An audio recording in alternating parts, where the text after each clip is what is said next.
décidé de rejoindre la tribu des Philistins.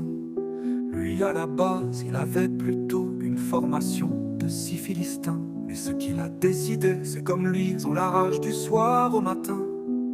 Pour résumer en gros, ce sont les ancêtres de Pétain. Tintin se voyait bien grimper sur le dos de Goliath. Il deviendrait ami et lui apprendrait à donner la papate. Pendant les combats, Tintin lui tirerait les nattes pour lui dire s'il faut taper à gauche ou à droite.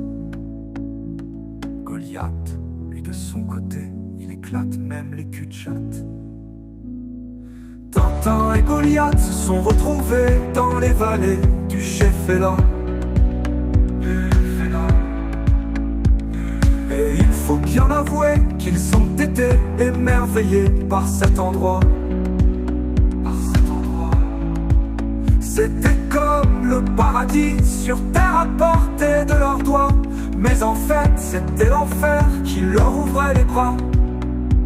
Les Philistins étaient coincés dans la vallée, ne pouvant atteindre leurs ennemis. Les assiégés, eux, en demeurant en hauteur avec une victoire garantie.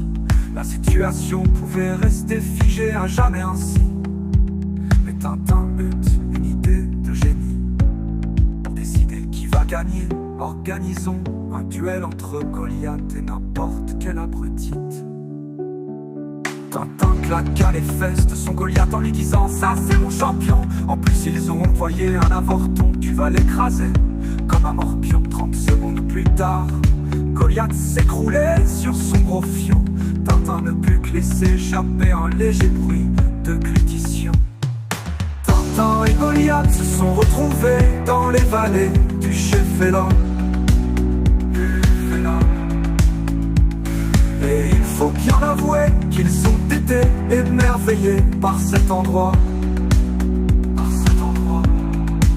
C'était comme le paradis sur terre à portée de leurs doigts.